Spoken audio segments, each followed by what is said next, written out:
So eto nga mga sangkay, mayroon po tayong breaking news ngayon tungkol po dito kay Harry Roque.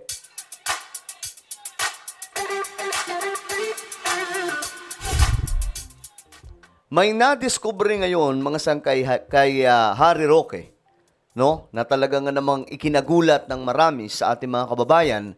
Nang ibig sabihin lamang nito mga sangkay, itong matinding nadiskubre sa kanya ay talagang hindi basta-bastang tao ang taong ito.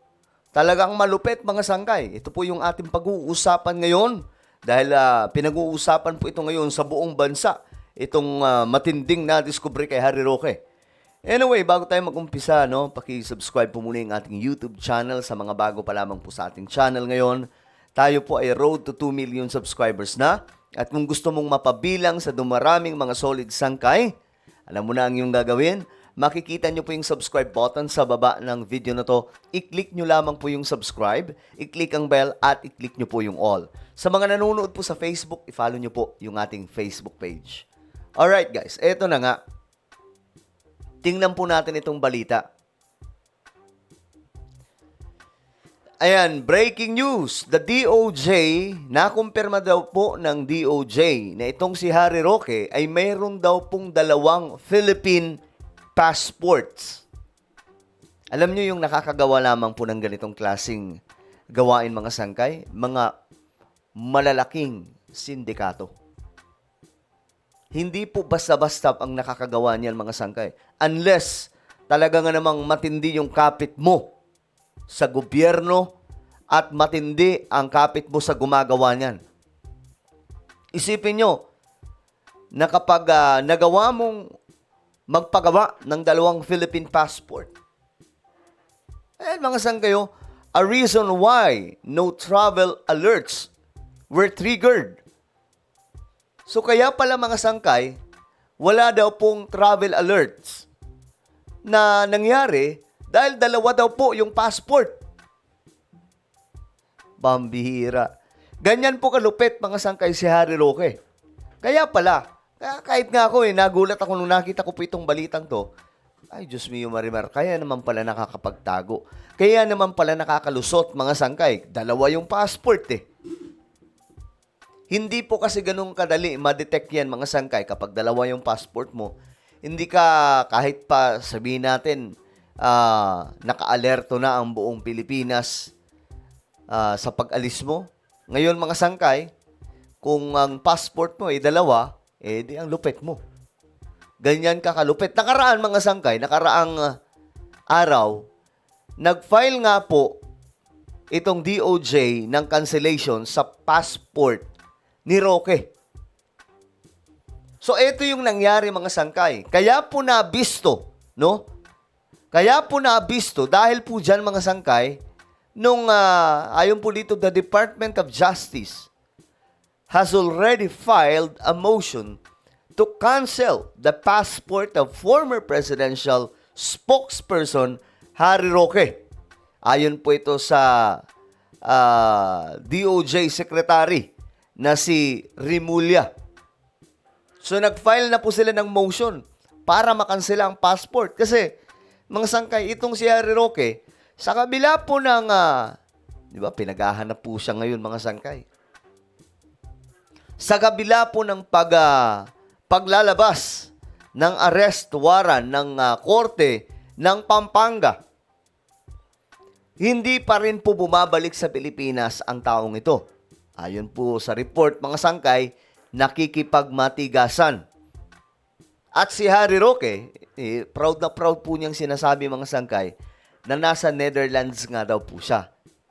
Pinakita po niya yon sa isang video. Nandun daw po siya sa labas ng pinagkakalagyan ni Tatay Digong. Proud pa po siya mga sangkay. Kaya't hindi po siya natatakot ngayon.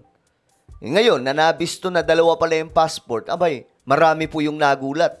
Ito, basahin po natin ang balita mga sangkay. Ayon po dito, the DOJ confirms that Harry Roque holds 2 Philippine passports.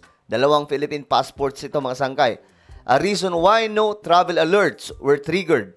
The agency notes that the passport may have slight variations such as in the middle or second name. So, may konting iniba mga sangkay sa kanyang passport. Expert, no? Expert po sa paggawa ng ganitong klaseng kalokohan.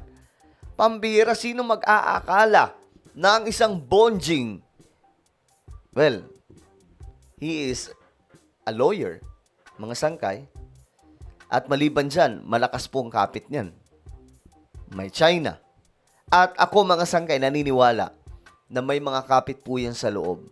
Kung bakit ganito mga sangkay. Kasi hindi po basta-basta itong ginawa niya. Ganyan ang sinasabi ko. Ito ay nagagawa lamang ng mga eksperto. Lalong-lalo na po kapag ka mga sindikato. Hindi po ito kayang gawin ng simple lang na abogado, mga sangkay na wala pong mga kakapit. Naku, parang ano yan eh. Napapanood lamang po natin yan mga sangkay sa mga, ano tawag dito? Sa mga movie, 'di ba? Sa mga Hollywood movies, mga sangkay. Na yung bida o di kaya yung kontrabida, nakakaalis ng isang bansa kahit po wanted, kahit po pinaghahanap ng batas. Kasi mayroon pong ibang passport. 'Di ba? O, tingnan po natin yung mga nagkomento. Nagulat din po sila mga sangkay. Yan o, this is a criminal offense in violation of the Passport Act. Someone or a group in the passport division needs to be sanctioned. Can a Filipino holds 2 regular passports ba? Bawal, syempre. Napakadali namang.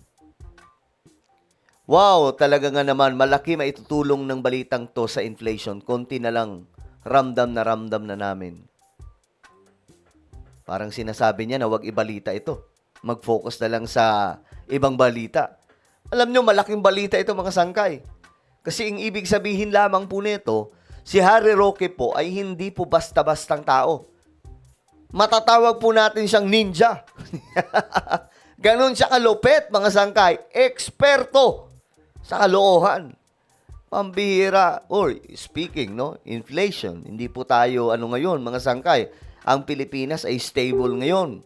Wala pong malalang inflation sa ating bansa ngayon. Tingnan nyo yung bigas, napakababa yung presyo, di ba? Roque, sa mainis lang, ito to. Mga sangkay, basahin natin. Expert talaga si Barney sa kalokohan. May kakontsaba ba sa DFA si Roque? Sanay sa gawaing iligal. Diba? Ngayon yung sabihin, yung mga nagsasabi dyan na mali ni si Roque, ngayon yung sabihin na hindi. Alam nyo, kaya nga siguro mga sangkay, ito sa akin lamang, opinion ko lang, tingin ko lang. Kaya siguro ayaw po niyang umuwi sa Pilipinas at humarap sa mga i-file sa kanyang mga kaso dahil nga po, madidiin siya. Kasi nga po, marami po talaga palang sikreto. Maliban po sa Pogo at kung ano-ano pa. Ito, mga sangkay. Isa sa mabibisto kapag nagkaroon ng hearing yan sa korte, yung pasaporte niya na dalawa. Sino yung kakontsaba? Tama po, sino yung kakontsaba ni Harry Roque sa DFA? Diba? Sino yung kakontsaba ni Roque na mataas na tao? Bakit po siya nakalusot ng ganun-ganun na lamang? Nakapagpagawa pa ng 2 passport. Pambihira. Kaya mga sangkay na medyo nakakagulat lamang po ito. Bawal po ito eh. So, dito natin makikita yung impluensya nitong si Harry Roque. Matindi po talaga. Hindi po siya basta-bastang tao. Kaya nga po hinamon siya ni yung dati niyang tropa, si Panelo mismo, isa rin pong kapwa DDS. Ano sabi ni Panelo? Hindi siya naniniwala na political harassment or sa politika lamang itong o panggigipit pa politika ni BBM itong ginagawa kay Harry Roque. No.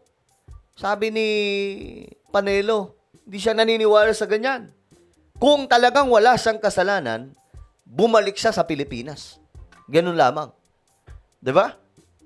Bumalik. Kaso ayaw nga po mga sangkay, ginagawa niyang pangsangkalan dito, si PRRD, ginagamit. Ang bihira. So ngayon, kayo ba ay nagulat mga sangkay? Malupit, expert. Akala natin sa movie lamang po natin napapanood yung may dalawang passport, nakakalusot sa airport. Hindi, guys. Isipin nyo, sa Pilipinas, pag dumaan ka sa airport, kung sa damakmak na mga pag-check yan ng mga impormasyon, pero nakalusot ang isang Harry Roque, di ba? Partida! Naka-ano pa yun, naka-travel alerts sa buong bansa. Wala pa rin, hindi pa rin nadadali. Di ba? Ganyang kalupit ang na ninja itong si Harry Roque. Ikaw ba, nagulat? Comment down below ng inyong opinion. Meron po tayong YouTube channel, Sangkay Revelation. Hanapin nyo po ito sa YouTube ngayon din. Kapag nakita nyo na, i-click nyo po yung subscribe, i-click ang bell, at i-click nyo po yung all. Ako na po ay magpapaalam. Mag-iingat po ang lahat. God bless everyone.